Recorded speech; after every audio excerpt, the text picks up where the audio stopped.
उन्होंने कहा अच्छे दिन लाके दूंगा, लोगों ने भरोसा किया। उन्होंने कहा न खाऊंगा न खाऊंगा, न खाऊंगा न खाने दूंगा। देश ने भरोसा किया। उन्होंने कहा मेरे आगे भी कोई नहीं है और मेरे पीछे भी कोई नहीं है।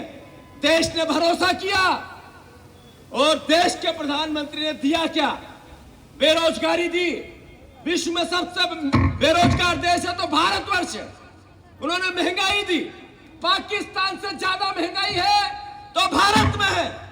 उन्होंने काला धन, स्विस बैंक की लिस्ट नहीं आई, जैसा मैंने कहा एसबीआई की आई।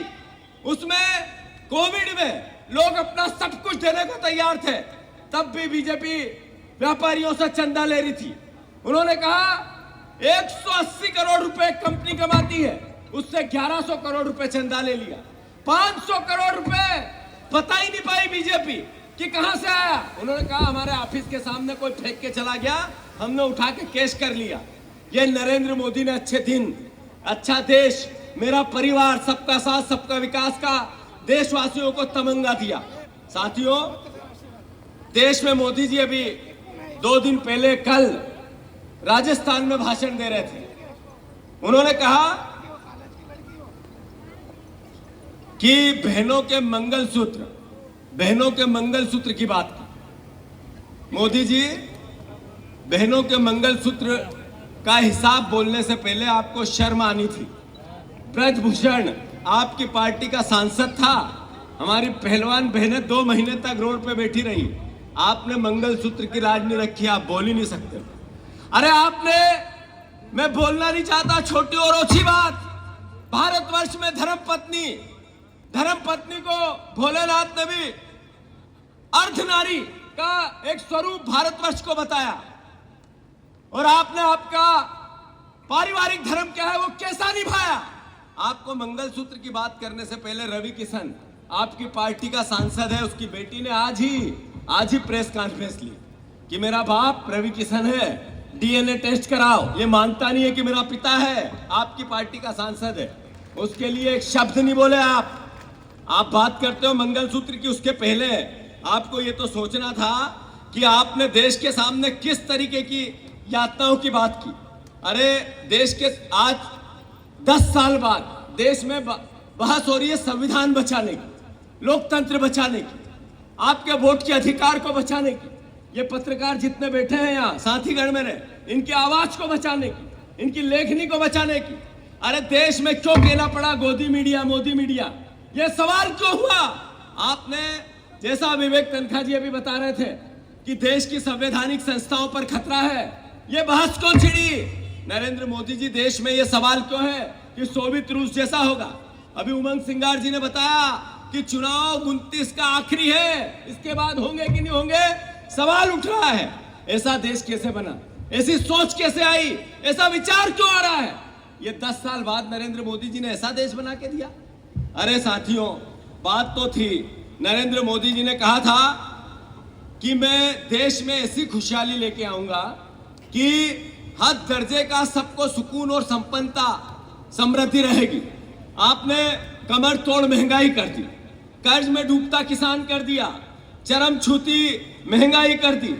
आपने असुरक्षित महिलाएं कर दी। आदिवासी 2 लाख महिलाएं मध्य प्रदेश से गायब है पिछले 3 साल में। सबसे ज्यादा आदिवासियों पर अत्याचार, अनाचार के अपराध लगते हैं। सबसे ज्यादा अपराध पुलिस के, हमारे आदिवासी भाइयों के खिलाफ पुलिस की तानाशाही होती है। लोकतंत्र पर के अस्तित्व का सवाल खड़ा कर दिया। संविधान का खुला अपमान करती है आपकी पार्टी के लोग। जैसा अभी मेरे पहले कहा, आनंद ठेगड़े ने कहा संविधान बदल देंगे। ये अपमान नहीं है तो क्या है? आपने 5 गुना अंतर्राष्ट्रीय ऋण, देश पे कर्जा हो गया। आपने जो बातें, जो भावनाएं बताई, मैं मानता हूं खराब जीएसटी के कारण व्यापार व्यवसाय समाप्त हो गया। खराब होता आमजन की अर्थव्यवस्था, उसके लिए नरेंद्र मोदी जी आप दोषी हो। आप अमीर 2 लोग बेचने वाले और 2 लोग खरीदने वाले, बाकी आमजन गरीब। देश की 80% संपत्ति आपने सिर्फ 20 लोगों के हाथों में कर दी। ऐसा देश बनाना था आपको। आपने कोविड में, जैसा मैंने कहा, कोविड में भी चंदा लेने में बीजेपी कोई कसर नहीं छोड़ी। मैं इतना ही अनुरोध करना चाहता हूं, जैसा मैंने कहा था सरपंच का चुनाव भी हम सोच समझ के लड़ते हैं, वोट देते हैं, पंच भी सोच समझ के देते हैं। अभी गजेंद्र भाई यहाँ के सांसद हैं, ईमानदारी से झूठ नहीं बोलना है।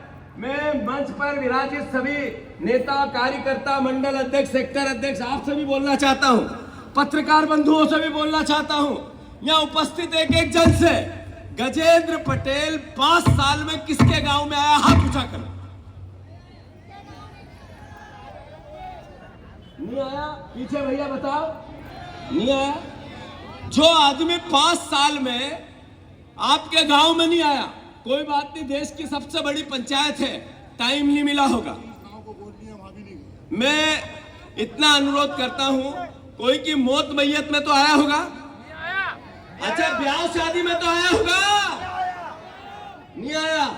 अच्छा, जब उसको 5 साल में 50 करोड़ सांसद निधि मिली, 50 करोड़ में कमरों भरे जाइए पूरा, 50 करोड़, कोई का गांव में 2-4 लाख तो दिया होगा, नहीं दिए। तो फिर मैं अनुरोध करना चाहता हूं कि जब कुछ नहीं किया तो वोट मिलना चाहिए क्या? अच्छा, गजेंद्र पटेल 9 अगस्त की आदिवासी छुट्टी का विरोध किया कि नहीं किया?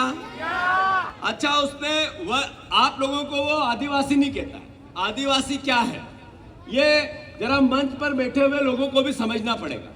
आदिवासी यानी आदि काल से इस पृथ्वी के वासी, आदिवासी, वो आपको आदि, पहला प्रथम, अगर कोई मालिक है इस धरती का तो आप हो, आदिवासी है। वो उनको आदिवासी नहीं मानते, वनवासी, वनवासी। हम आदिवासी है कि वनवासी है? अच्छा ये बताओ, कभी खरंजा नहीं भरवाया, कभी पैसे नहीं दिए, कभी आए गए नहीं। पर पत्रकार बंधुओं, आप इतना बताओ, गजेंद्र पटेल ने कभी विधानसभा लोकसभा में खड़े होकर खरगोन बढ़वाने की बात तो कही होगी एक आध बार, आपने छापी कभी? नहीं छापी। अच्छा, कोई प्रश्न, कोई चिट्ठी तो लिखी होगी, वो तो छापी होगी।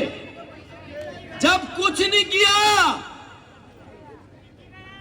तो छोरा का तो छोरी नहीं दे सकता भैया, मक्कार है यो। सही है कि गलत? बस इतना ही अनुरोध है अंत में कि जब शराब माफियाओं को संरक्षण देने की बात आती है, अभी पाल समाज का एक बेटा मरा था, उसको मारने वाले लोग किसके साथ घूम रहे हैं?